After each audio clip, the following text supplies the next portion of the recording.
BJP ಅವರು ಸಾವಿನ ಮನೆಯಲ್ಲಿ ರಾಜಕೀಯವನ್ನು ಮಾಡ್ತಾರೆ. ಬಿಜೆಪಿ ಅವರು ಪ್ರಕರಣದ ಸತ್ಯಾಂಶವನ್ನ ನೋಡೋದಿಲ್ಲ. ಡೆತ್ ನೋಟ್ ನಲ್ಲಿ ಪೊನ್ನಣ್ಣ ಮಂತರ್ಗೌಡ ಹೆಸರಿದೆಯಾ? ಬಿಜೆಪಿ ವಿರುದ್ಧ ಸಚಿವ ಪ್ರಿಯಾಂಕ್ ಖರ್ಗೆ ಸಿಡಿಮಿಡಿಗೊಂಡು ವಾಗ್ದಾಳಿ ಮಾಡಿರೋದಿದು.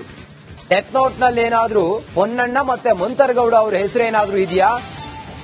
ಪ್ರಿಯಾಂಕ್ ಖರ್ಗೆ ಅವರು ಹಿಂಗಂತೇಳಿ ಪ್ರಶ್ನೆ ಮಾಡಿದ್ದಾರೆ. ನೋಡಿ, ಬಿಜೆಪಿ ಅವರಿಗೆ ಸತ್ಯಾಂಶ ಬೇಕಾಗಿಲ್ಲ. ಅವರಿಗೆ ಅವ್ರು ಸುಮ್ಮನೆ ರಾಜಕೀಯ ಮಾಡ್ತಾರೆ, ರಾಜಕಾರಣ ಮಾಡ್ತಾರೆ. ಅವರು ಸಾವಿನ ಮನೆಯಲ್ಲಿ ರಾಜಕಾರಣ ಅಂತಾರಲ್ಲ, ಹಂಗೆ ರಾಜಕೀಯ ಮಾಡ್ತಾರೆ.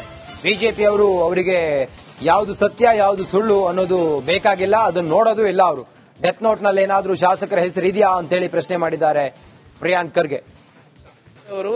ಬೆಂಗಳೂರು ದಕ್ಷಿಣದ ಸಂಸದರು ಒಬ್ರು ನಿಮ್ ತೇಜಸ್ವಿ ಸೂರ್ಯ ಒಂದು ಹೆಲ್ಪ್ ಲೈನ್ ಪ್ರಾರಂಭ ಮಾಡಿದ್ದ, ನೆನಪಿದ್ಯಾ ತಮಗೆ? ಏನಂತ, ಕಾಂಗ್ರೆಸ್ ಅವರು ಅಧಿಕಾರ ದುರುಪಯೋಗ ಮಾಡಿ ನಮ್ಮ ಕಾರ್ಯಕರ್ತರಿಗೆ ಕಿರುಕುಳ ಕೊಡ್ತಾರೆ ಅಂತ. ನಿಮ್ಗೆ ನೆನಪಿದೆಯಲ್ಲ? ಆ ಸಹಾಯವಾಣಿ ಪ್ರಾರಂಭ ಮಾಡಿದ್ರಲ್ಲ, ಎಷ್ಟು ಜನ ಸಹಾಯವಾಣಿ ಮಾಡಿದ್ರೆ ಸ್ವಲ್ಪ ದಯವಿಟ್ಟು ಕೇಳಿ. ಬಿಜೆಪಿ ಅವರಿಗೆ ಎಷ್ಟು ಜನ ಬಿಜೆಪಿ ಕಾರ್ಯಕರ್ತರು ನಮ್ಗೆ ಏನು ಕರೆ ಮಾಡಿ, ಆ ಸಹಾಯವಾಣಿ ಕರೆ ಮಾಡಿ ನಮಗೆ ಕಾಂಗ್ರೆಸ್ ಪಕ್ಷದಿಂದ ಸರ್ಕಾರದಿಂದ ಕಿರುಕುಳ ಕೊಡ್ತಾ ಇದ್ದಾರೆ ಅಂತ ಎಷ್ಟು ಕರೆಗಳು ಬಂದಿದ್ದಾರೆ ಅಂದ್ಬಿಟ್ಟು ಬಹಿರಂಗ ಪಡಿಸಿ. ಆ ಸಹಾಯವಾಣಿ ನಂಬರ್ ಅನ್ನ ನೆನಪಿದ್ಯಾ ಬಿಜೆಪಿ ಅವರಿಗೆ? ಆ ಸಹಾಯವಾಣಿ ನಂಬರ್ ಅನ್ನ ನೆನಪಿದ್ಯಾ ಬಿಜೆಪಿ ಅವರಿಗೆ? ಸಂಸದರಿರ್ಬೋದು, ಶಾಸಕರಿರ್ಬೋದು, ನನ್ನ ನೇರ ಸವಾಲಿದೆ, ಆ ನಂಬರ್ ಹೇಳ್ಬಿಡ್ಲಿ ನೋಡೋಣ. ನಮ್ಮ ಬಿಜೆಪಿ ಚಿತ್ತಾಪುರಿನ ಬಿಜೆಪಿ ಕ್ಯಾಂಡಿಡೇಟ್, ನಿಮಗೆ ಬಿಜೆಪಿ ಅವರಿಗೆ ಸಾವಿನ ಮನೆಯಲ್ಲಿ ರಾಜಕೀಯ ಮಾಡಿ ಅಭ್ಯಾಸ ಆಗ್ತಾ ಇದೆ.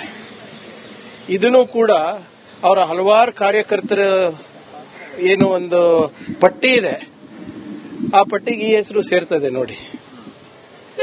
ಪರೇಶ್ ಮೆಸ್ತಾದ್ ಗೊತ್ತಿದೆ ಅಲ್ವಾ ಕೇಸು? ಯಾವ ರೀತಿ ಆಯ್ತು? ಶಿವಮೊಗ್ಗ ಒಬ್ಬ ಯುವಕ ಇದ್ದ, ಏನಾಯ್ತು ಅದು? ಮೊನ್ನೆ ಬೀದರ್ನಲ್ಲಿ ಒಬ್ಬ ಯುವಕ ಆತ್ಮಹತ್ಯೆ ಮಾಡಿಕೊಂಡ್ರು. ಇವ್ರ ಹೆಸರು ಮೇಲೆ ಎಲ್ಲರೂ ಬಿಜೆಪಿ ರಾಜಕೀಯ ಮಾಡಿ ಉದಾಹರಣೆಗಳಿದೆ ಅಲ್ವಾ?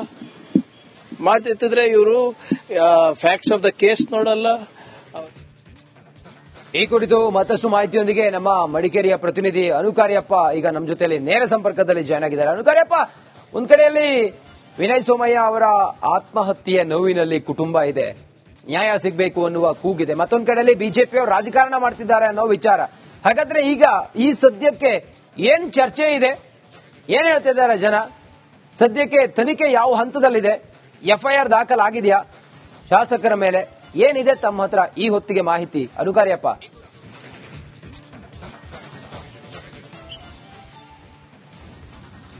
ರಂಜಿತ್, ವಿನಯ್ ಸೋಮಯ್ಯ ಅವರು ಆತ್ಮಹತ್ಯೆ ಮಾಡಿಕೊಂಡ ಪ್ರಕರಣಕ್ಕೆ ಸಂಬಂಧಪಟ್ಟ ಹಾಗೆ ನಿನ್ನೆ ಏನು 2 ದಿವಸಗಳ ಕಾಲ ಬಿಜೆಪಿಯವರು ಪ್ರತಿಭಟನೆ ಮಾಡಿದ್ರು. ಒಂದು ದಿವಸ ಮೊದಲೇ ಪ್ರತಿಭಟನೆ ಮಾಡಿದ್ರು. ನಿನ್ನೆ ಶವವನ್ನು ಕುಶಾಲನಗರ ಆಸ್ಪತ್ರೆ ಬಳಿ ಇಟ್ಟು ಪ್ರತಿಭಟನೆ ಮಾಡಿದ್ರು. ಕಾಂಗ್ರೆಸ್ ಶಾಸಕರ ವಿರುದ್ಧ ವಾಗ್ದಾಳಿ ನಡೆಸಿದ್ರು. ಮಾಜಿ ಸಂಸದ ಪ್ರತಾಪ್ ಸಿಂಹ, ಸಂಸದ ಯದುವೀರ್ ಬಂದಿದ್ರು, ವಿಜಯೇಂದ್ರ ಕೂಡ ಬಂದಿದ್ರು. ಎಲ್ಲರೂ ವಾಗ್ದಾಳಿ ನಡೆಸಿದ್ರು. ಅದಕ್ಕೆ ಪ್ರತಿಯಾಗಿ ಇವತ್ತು ಕಾಂಗ್ರೆಸ್ನವರು ಪ್ರತಿಭಟನೆ ಮಾಡಿರುವಂತದ್ದು. ಅಂದ್ರೆ ಅವರಲ್ಲಿ ಸ್ವಲ್ಪ 200-300 ಜನ ಮಾತ್ರ ಇದ್ರು, ಅದಕ್ಕಿಂತ ಹೆಚ್ಚಿನ ಜನ ಸೇರಿಸ್ತೀವಿ ಅಂತ ಹೇಳಿ ಇವತ್ತು ಒಂದು 700-800 ಜನರನ್ನು ಸೇರಿಸಿ ಮಡಿಕೇರಿಯಲ್ಲಿ ಬೃಹತ್ ಪ್ರತಿಭಟನೆ ಮಾಡಿರುವಂತದ್ದು. ಇದೇ ಸಂದರ್ಭ ಅವರು ಮಾಜಿ ಸಂಸದ ಪ್ರತಾಪ್ ಸಿಂಹ ಅವರ ಒಂದು ಪ್ರತಿಕೃತಿಗೆ ಚಪ್ಪಲಿ ಹಾರ ಹಾಕಿ ದಹನವನ್ನು ಕೂಡ ಮಾಡಿದ್ದಾರೆ. ಅವರ ವಿರುದ್ಧ ಆಕ್ರೋಶವನ್ನು ವ್ಯಕ್ತಪಡಿಸಿದ್ದಾರೆ.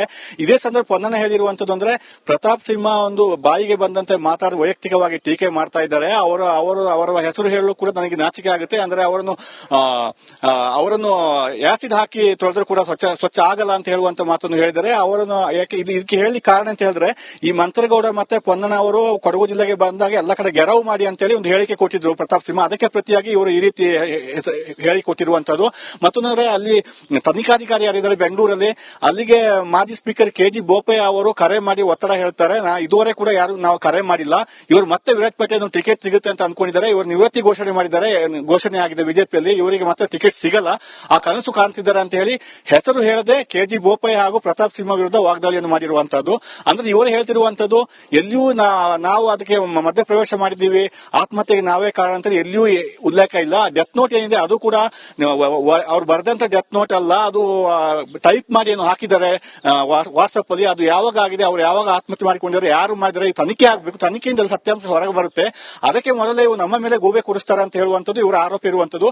ಅದಕ್ಕೆ ಬಿಜೆಪಿಗೆ ಪ್ರತಿಯಾಗಿ, ಆ ಬಿಜೆಪಿ ಅಂತ ಸಂಸ್ಕೃತಿ ನಮ್ದಲ್ಲ, ಸಾವಿನ ಮೇಲೆ ನಾವು ರಾಜಕಾರಣ ಮಾಡುವವರಲ್ಲ, ತೋರಿಸಲಿಕ್ಕಾಗಿ ಈ ಪ್ರತಿಭಟನೆಯನ್ನು ಮಾಡಿದ್ದೇವೆ ಅಂತ ಹೇಳಿ ಎಸ್ ಪೊನ್ನಣ್ಣ ಅವರೊಂದು ಹೇಳಿಕೆ ಕೊಟ್ಟಿರುವಂತದ್ದು. ರಂಜಿತ್, ಓಕೆ ಅನುಕಾರ್ಯಪ್ಪ, ಥ್ಯಾಂಕ್ ಯು ತಮ್ಮೆಲ್ಲ ಮಾಹಿತಿಗಾಗಿ. ಬಿಜೆಪಿ ಅವರು ಸಾವಿನ ಮನೆಯಲ್ಲಿ ರಾಜಕೀಯವನ್ನು ಮಾಡ್ತಾರೆ. ಬಿಜೆಪಿ ಅವರು ಪ್ರಕರಣದ ಸತ್ಯಾಂಶವನ್ನ ನೋಡೋದಿಲ್ಲ. ಡೆತ್ ನೋಟ್ ನಲ್ಲಿ ಪೊನ್ನಣ್ಣ ಮಂತರ್ಗೌಡ ಹೆಸರಿದೆಯಾ? ಬಿಜೆಪಿ ವಿರುದ್ಧ ಸಚಿವ ಪ್ರಿಯಾಂಕ್ ಖರ್ಗೆ ಸಿಡಿಮಿಡಿಗೊಂಡು ವಾಗ್ದಾಳಿ ಮಾಡಿರೋದಿದು. ಡೆತ್ ನೋಟ್ ನಲ್ಲಿ ಏನಾದ್ರೂ ಪೊನ್ನಣ್ಣ ಮತ್ತೆ ಮಂತರ್ಗೌಡ ಅವರ ಹೆಸರೇನಾದ್ರೂ ಇದೆಯಾ? ಪ್ರಿಯಾಂಕ್ ಖರ್ಗೆ ಅವರು ಹಿಂಗಂತೇಳಿ ಪ್ರಶ್ನೆ ಮಾಡಿದ್ದಾರೆ ನೋಡಿ.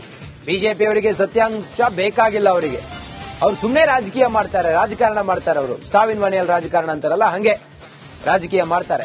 ಬಿಜೆಪಿ ಅವರು ಅವರಿಗೆ ಯಾವುದು ಸತ್ಯ ಯಾವುದು ಸುಳ್ಳು ಅನ್ನೋದು ಬೇಕಾಗಿಲ್ಲ, ಅದನ್ನು ನೋಡೋದು ಇಲ್ಲ. ಅವರು ಡೆತ್ ನೋಟ್ ನಲ್ಲಿ ಏನಾದ್ರೂ ಶಾಸಕರ ಹೆಸರು ಇದೆಯಾ ಅಂತ ಹೇಳಿ ಪ್ರಶ್ನೆ ಮಾಡಿದ್ದಾರೆ ಪ್ರಿಯಾಂಕ್ ಖರ್ಗೆ ಅವರು.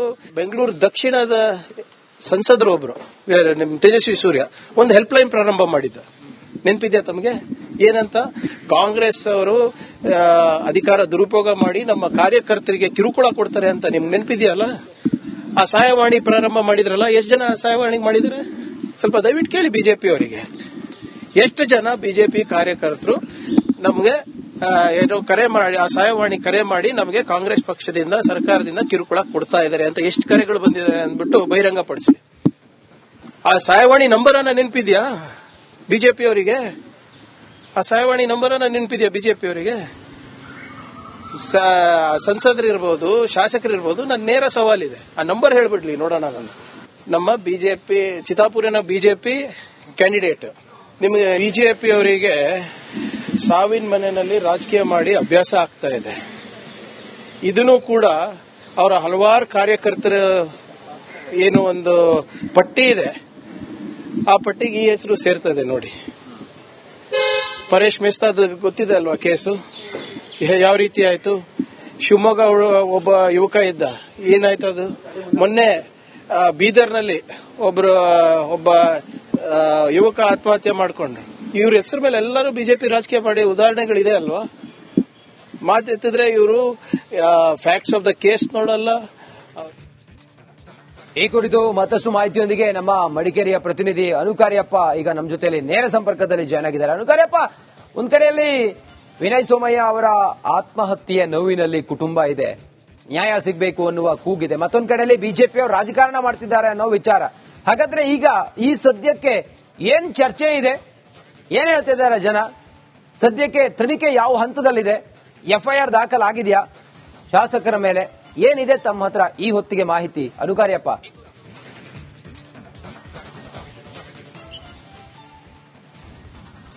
ರಂಜಿತ್, ವಿನಯ್ ಸೋಮಯ್ಯ ಅವರು ಆತ್ಮಹತ್ಯೆ ಮಾಡಿಕೊಂಡ ಪ್ರಕರಣಕ್ಕೆ ಸಂಬಂಧಪಟ್ಟ ಹಾಗೆ ನಿನ್ನೆ ಏನು 2 ದಿವಸಗಳ ಕಾಲ ಬಿಜೆಪಿ ಅವರು ಪ್ರತಿಭಟನೆ ಮಾಡಿದ್ರು. ಒಂದು ದಿವಸ ಮೊದಲೇ ಪ್ರತಿಭಟನೆ ಮಾಡಿದ್ರು. ನಿನ್ನೆ ಶವವನ್ನು ಕುಶಾಲನಗರ ಆಸ್ಪತ್ರೆ ಬಳಿ ಇಟ್ಟು ಪ್ರತಿಭಟನೆ ಮಾಡಿದ್ರು. ಕಾಂಗ್ರೆಸ್ ಶಾಸಕರ ವಿರುದ್ಧ ವಾಗ್ದಾಳಿ ನಡೆಸಿದ್ರು. ಮಾಜಿ ಸಂಸದ ಪ್ರತಾಪ್ ಸಿಂಹ, ಸಂಸದ ಯದುವೀರ್ ಬಂದಿದ್ರು, ವಿಜಯೇಂದ್ರ ಕೂಡ ಬಂದಿದ್ರು. ಎಲ್ಲರೂ ವಾಗ್ದಾಳಿ ನಡೆಸಿದ್ರು. ಅದಕ್ಕೆ ಪ್ರತಿಯಾಗಿ ಇವತ್ತು ಕಾಂಗ್ರೆಸ್ನವರು ಪ್ರತಿಭಟನೆ ಮಾಡಿರುವಂತದ್ದು. ಅಂದ್ರೆ ಅವರಲ್ಲಿ ಸ್ವಲ್ಪ 200-300 ಜನ ಮಾತ್ರ ಇದ್ರು. ಅದಕ್ಕಿಂತ ಹೆಚ್ಚಿನ ಜನ ಸೇರಿಸ್ತೀವಿ ಅಂತ ಹೇಳಿ ಇವತ್ತು ಒಂದು 700-800 ಜನರನ್ನು ಸೇರಿಸಿ ಮಡಿಕೇರಿಯಲ್ಲಿ